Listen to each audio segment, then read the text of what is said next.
নমস্কার সবাইকে। আমার নতুন একটা ভিডিওতে আপনাদের সবাইকে স্বাগত। আপনারা সবাই কিরকম আছেন জানাবেন। আপনাদের সবার আশীর্বাদ ও ভালোবাসায় আমি মোটামুটি ভালোই আছি। তো আজকে আমি বানাচ্ছি পটল দিয়ে তেল পটল। তো আপনারাও দেখতে থাকুন। আমরা এই রেসিপিটাকে তেল পটলই বলি, তবে আপনারা কি বলেন সেটা কিন্তু আমাকে কমেন্ট করে জানাবেন। আর সবাইকে বলবো, প্লিজ ভিডিওটা কেউ স্কিপ করবেন না, ফুল ভিডিওটা ওয়াচ করুন, তাহলেই বুঝতে পারবেন আমি কিভাবে রেসিপিটা তৈরি করছি। তো পটলগুলো নিয়ে এসে, এখন তো যে পরিমাণে পটলের দাম, পটলগুলো কিন্তু খুব ভালো নিয়ে এসে, দাম দিয়ে কিনলেও খুব সুন্দর ছিল পটলগুলো। অনেক পটল অনেক সময় জলসা থাকে, তো এই পটলটা কিন্তু খুবই ভালো ছিল, একদমই কচি ছিল। ওটাই আমি দেখাচ্ছিলাম আপনাদেরকে, যে বীজগুলোও কিন্তু এখনো পুরোপুরি পুষ্ট হয়নি, বীজগুলো একদমই কচি রয়েছে। তো এদিকে কড়াই তেল বসিয়ে দিয়েছি, আর কড়াটায় আগে একটু আমি আলু ভেজেছিলাম, ওই জন্য কড়াটা এরকম দেখাচ্ছে। তো আলু ভেজে তারপরে আবারও আমি তেল দিয়ে দিয়েছি, এবারে পটলগুলোকে ভেজে নেব। আর পটলটাতে আমি কিন্তু নুন হলুদ মাখিয়ে রাখিনি, কারণ কি পটলটাতে যদি নুন হলুদ মাখিয়ে রাখি তাহলে পটলটা কিন্তু অনেকটাই নরম হয়ে যাবে। আর যেহেতু আমি রেসিপিটা রেডি করব, তা তার জন্য কিন্তু পটলটা খুব বেশি নরম করা যাবে না, কারণ কি পটলটা আবার ঝোলে দেওয়ার পরেও তো একটু ফুটবে। তার জন্য কিন্তু আমি এই রকম করে কড়ার মধ্যে একটু নুন হলুদ দিয়ে তারপরে পটলগুলোকে ভেজে নেব। এবারে পটলগুলোকে যে খুব ভালো করে সেদ্ধ করে ভেজে নিতে হবে এরকমও কোনো ব্যাপার নেই, কারণ কি আমরা তো এই পটলটা ভাজা খাচ্ছি না, যেহেতু এটা রান্না হবে, তাই কিন্তু আমি হালকা করে একটু ভেজে নেব। আপনারাও এরকম করে কিন্তু একটু ভেজে নেবেন। আর সবাইকে বরাবরের মতো বলবো, যদি আমার ভিডিওগুলো ভালো লাগে অবশ্যই একটা লাইক কমেন্ট শেয়ার, চ্যানেলটাকে সাবস্ক্রাইব করে আমার পাশে থাকবেন। আর নতুন পুরনো সকল বন্ধুদের অনেক অনেক অনেক ভালোবাসা, আমার পাশে থেকে আমাকে সাপোর্ট করে যাওয়ার জন্য। এরকমভাবেই আমার পাশে থাকবেন, আমাকে সাপোর্ট করবেন, আমিও আপনাদের পাশে আছি, থাকবো। কারণ কি সবাইকেই সবার পাশে থাকতে হবে, না হলে কিন্তু আমরা কেউই এগিয়ে যেতে পারবো না। তার জন্য আমরা সবাই সবার পাশে থাকবো, সবাই সবাইকে ফুল সাপোর্ট করব, যাতে আমরা সবাই খুব ভালোভাবে এগিয়ে যেতে পারি। তো দেখতেই পেলেন পটলটা কিন্তু আমি ভেজে নিয়েছি, এর থেকে বেশি আর ভাজার দরকার নেই। তো এবারে কিন্তু আমি পটলগুলোকে তুলে নেব। আর পটলটা কিন্তু আমি একদমই খুব লো হিটে ভাজিনি, আমি মোটামুটি ওই মিডিয়াম করে রেখেছিলাম গ্যাসটা, তাতেই কিন্তু আমার ওই 3-4 মিনিটের মধ্যেই ভাজা হয়ে গেছে। এপাশ ওপাশ করে আমি ভেজে নিয়েছি, তো ভেজে তুলে নিয়েছি। এবারে কড়াইতে আমি পেঁয়াজ কুচি দিয়ে দিলাম, বড় সাইজের আমি একটা পেঁয়াজ কুচি করে নিয়েছিলাম, সেই পেঁয়াজ কুচিটা দিয়ে দিলাম। এবারে দিয়ে দিলাম একটু লবণ, যাতে পেঁয়াজটা নরম হয়ে যায়। দিয়ে এবারে পেঁয়াজটাকে হালকা একটু ভেজে নেব।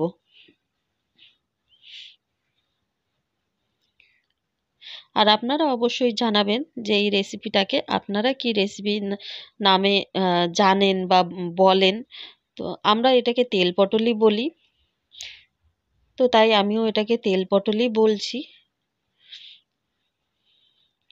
অনেক জায়গায় অনেকে তো অনেক রকম নাম দেয় যে কোনো জিনিসেরই, হয়তো আমি যেটা বলি সেটা হয়তো অনেকেই বলে না, আবার অনেকে যেটা বলে সেটা হয়তো আমরাও বলতে পারি না বা জানি না। তো অনেক জায়গার তো অনেক নাম থাকে, তাই আপনাদের কাছে জানতে চাইলাম যে আপনারা কি নামে জানেন এই রেসিপিটাকে, সেটা কিন্তু আমাকে জানাবেন।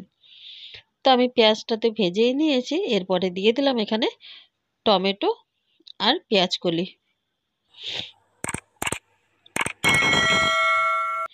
আমি মাঝারি সাইজের একটা টমেটো নিয়েছিলাম, টমেটোটাকে লম্বা লম্বা করে কেটে নিয়েছি। আর একটু পেঁয়াজ কুচি নিয়েছিলাম, টমেটো পেঁয়াজ কুচিটা দিয়ে আমি একটু লবণ দিয়ে দিয়েছি, দিয়ে এবারে নাড়াচাড়া করে নিচ্ছি। একটু ঢাকা দিয়ে রাখলেই টমেটোটা খুব সুন্দর সেদ্ধ হয়ে যাবে, তার জন্য আমি ওই 2 মিনিটের মতো ঢাকা দিয়ে রেখেছিলাম। আর টমেটো কিন্তু গলে গেলে তবেই কিন্তু তরকারির টেস্ট আসে। কিছু কিছু রেসিপিতে আছে যে টমেটো একটু গোটা গোটা থাকলে ভালো লাগে, বলে না যেই রেসিপিতে যেরকম ভাবে দিতে হয় সেই রকম ভাবে দিলেই ভালো লাগে। তো আমি দেখবেন ম্যাক্সিমাম তরকারিতেই কিন্তু টমেটোটাকে এরকম গলিয়েই দেই, আমার মনে হয় টমেটো এইভাবে যদি গলিয়ে দেওয়া হয় তাহলে টেস্টটা কিন্তু বেশি লাগে। আবার অনেকে গোটা গোটা টমেটো খেতেও ভালোবাসে, মানে বেশ পিসগুলো বেশ গোটা গোটা থাকবে, তরকারিটা নামাবার পরে ভাতে মেখে খেতে ভালো লাগে। তো টমেটোটাকে কিন্তু আমি খুব সুন্দরভাবে ঘেটে নিয়েছি। এবারে কিছু মশলা এখানে দিয়ে দিচ্ছি। দিয়ে দিলাম 1 চামচ হলুদ গুঁড়ো, হাফ চামচ লঙ্কা গুঁড়ো, কারণ এটা খুব বেশি ঝাল করব না। দিয়ে দিলাম হাফ চামচ জিরে গুঁড়ো। আর এবারে যেহেতু শুকনো মশলাগুলো দিয়েছি তাই অল্প একটু জল দিয়ে দিলাম। দিয়ে এবারে খুব ভালো করে কিন্তু কষিয়ে নেব। ও হ্যাঁ, আর একটা কথা, আমি কথা বলতে বলতে ওই দিকের এটা ভুলেই গেছি। তো আমি কিন্তু এখানে আদা রসুন দিয়েছিলাম। টমেটো দেওয়ার পরে একটু আদা রসুন দিয়েছিলাম। আদা রসুনটা দিয়ে আমি ওই একটু কষিয়ে নিয়েছি, তারপরে গুঁড়ো মশলাগুলো দিলাম। তো আমি ওই হাফ চামচ আদা আর হাফ চামচ রসুনের বাটা দিয়েছি। দিয়ে এবারে খুব ভালো করে একটু কষিয়ে নেব যতক্ষণ না তেলটা ছেড়ে দিচ্ছে। সবাইকে বলবো যখন ভিডিওটা দেখা শুরু করছেন প্রথমেই একটা লাইক দিয়ে দেবেন, তাহলে আর কেউ ভুলে যাবেন না। কারণ আমরা যে এত কষ্ট করে ভিডিওটা বানাই শুধু একটা লাইক, কমেন্ট, শেয়ার এগুলোর জন্যই, তাই না? অনেকের বাড়িতে অনেক রকম অনেক সমস্যা থাকে, তারপরেও কিন্তু সবাই যারা আমরা আছি সবাই চেষ্টা করি যতই কষ্ট হোক যাই হোক তবু একটা ভিডিও বানাবো। আমাদের তো খুবই ভালো লেগেছে রেসিপিটা, আপনারাও ট্রাই করে দেখুন। আপনারাও অবশ্যই বাড়িতে ট্রাই করবেন আর আমাকে জানাবেন যে রেসিপিটা আপনাদের কিরকম লাগলো। তো কষানো কিন্তু প্রায় হয়েই এসছে, তেল কিন্তু ছাড়তে শুরু করে দিয়েছে। আর একটু নাড়াচাড়া করে নিয়ে তারপরে আমি এখানে জল দিয়ে দেব। সবাইকেই বলবো প্লিজ ভিডিওটা কেউ স্কিপ করবেন না, কারণ কি আমরা সবাই জানি একটা ভিডিও বানাতে কতটা আমাদের পরিশ্রম লাগে।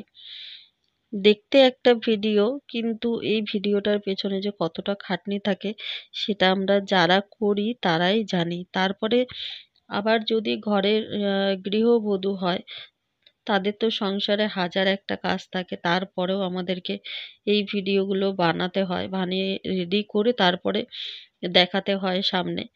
তো সবাইকেই বলবো প্লিজ, শুধু আমার বলে না কারোরই ভিডিও কখনোই স্কিপ করে দেখবেন না, তাতে দুজনেরই ক্ষতি হয়।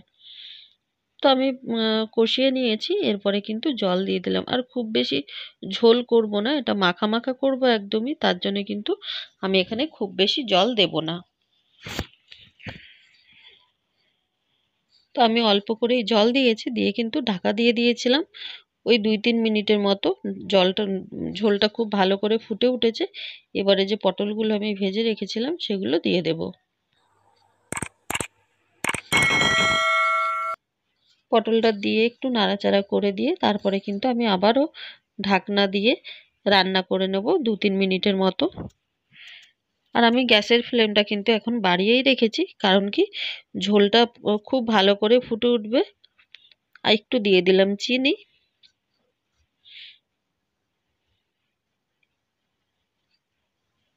আর এটা কিন্তু এই রেসিপিটা কিন্তু খুব অল্প সময়ের মধ্যেই রেডি হয়ে যায়। আপনারা বানিয়ে নিশ্চয়ই বুঝতেই পাচ্ছেন যে আমি কতটা তাড়াতাড়িতেই কিন্তু বানিয়ে ফেলেছি। পটল ভাজতে কতক্ষণ লাগে, তাই না? 2-3 মিনিটের মধ্যে পটল ভাজাও হয়ে যাবে আর রেসিপি কিন্তু রেডিও হয়ে যাবে। মোটামুটি ওই 10 মিনিটের মতন হাতে সময় পেলেই কিন্তু রেসিপি একদম রেডি হয়ে যাবে। তো খুব তাড়াতাড়ি কিন্তু হয়ে গেল। আমি গ্যাসের ফ্লেমটাকে বাড়িয়ে দিয়েছি যেহেতু ঝোলটা খুব ভালো করে যেন ফুটে যায়। তো বুঝতেই পাচ্ছেন একদমই আমি এরকমই রাখবো, এর থেকে আর বেশি ঘন করে ফেলবো না। এটাই কিন্তু একদম শুকিয়ে যাবে। আর দিয়ে দিলাম আমি এখানে কয়েকটা কারি পাতা। কারি পাতাটা দিলে সুন্দর একটা সেন্ট আসবে। আপনারা চাইলে কারি পাতার বদলে কিন্তু এখানে ধনেপাতাও দিতে পারেন। তো আমি ধনেপাতাটা দেইনি, ধনেপাতা দিয়ে তো সবসময় খাওয়া হয়। তো আজকে ওই জন্য একটু কারি পাতা দিলাম।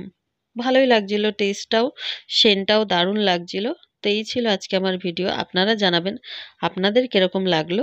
তো সবাই ভালো থাকবেন, সুস্থ থাকবেন, সাবধানে থাকবেন। দেখা হবে আবার নতুন একটা ভিডিওর সাথে।